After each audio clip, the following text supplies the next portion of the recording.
Je m'adresse aux golfeurs qui ont un manque de souplesse au niveau des hanches et au niveau des fessiers, au niveau des jambes, et où on va souvent voir la difficulté à pouvoir rester sur la balle. Donc, on va faire un early extension.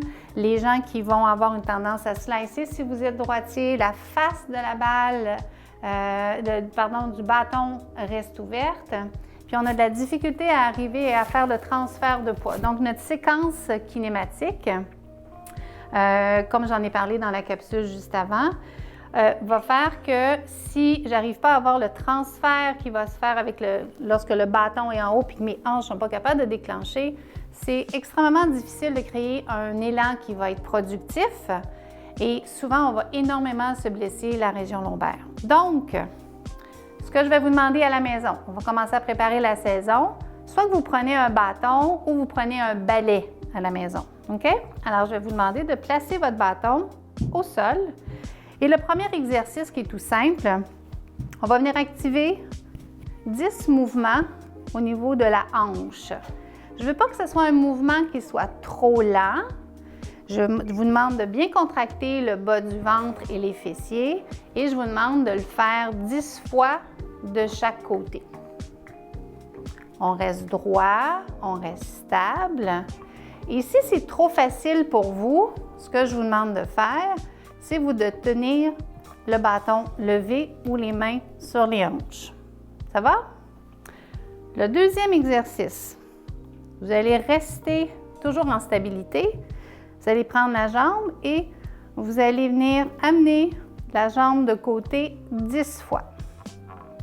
Toujours en stabilité, on travaille les récepteurs de la hanche de manière à vous garder souple. Quand on en a fait 10 fois, on change de côté. Toujours bien droit.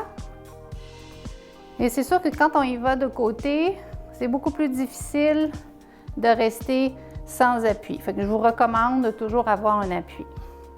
Ça, c'est notre deuxième exercice. Troisième exercice, je l'appelle l'exercice de la hanche de grenouille. On lève la hanche. On tourne vers l'extérieur, doucement, 10 fois. Et vous montez le genou, vous ouvrez la hanche jusqu'au bâton et vous redescendez. Ça se peut que vous entendiez des petits crunch-crunch quand vous allez faire ces exercices-là. Alors, on continue de l'autre côté, 10 fois, de la même façon. On lève, on tourne, on descend.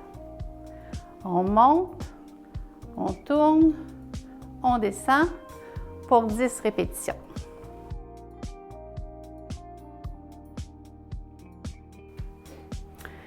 L'autre chose que je vais vous demander, c'est de vous placer à genoux par terre. Ça, c'est bien important. Donc, un genou par terre et l'autre. Si vous avez de la difficulté, premièrement, faites attention à vos genoux. Si vous avez les genoux blessés, déposez votre genou sur un petit coussin à la maison. Ouvrez bien la jambe, le pied ouvert, parce que l'objectif est de venir étirer l'intérieur de la hanche. Si c'est difficile de vous tenir seul, placez le bâton devant, mais je préfère que vous n'utilisiez pas le bâton. OK?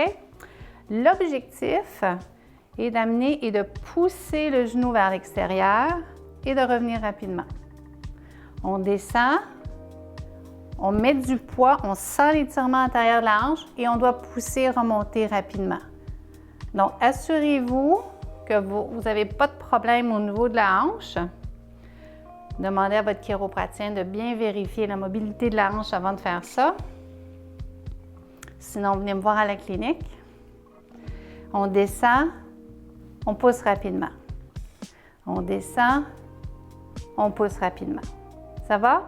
Je vous demande d'en faire entre 10 à 15. Ensuite, on change de jambe.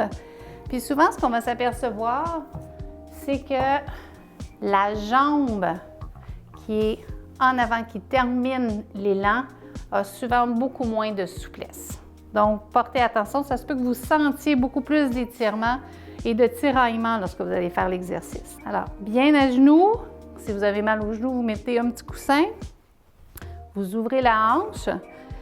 Assurez-vous que votre genou et votre talon sont bien en ligne, un au-dessus de l'autre. Et lorsque vous venez faire votre étirement dynamique, on pousse, on revient rapidement. On pousse, on revient rapidement. On pousse, on revient rapidement et on le fait pour 10 à 15 répétitions.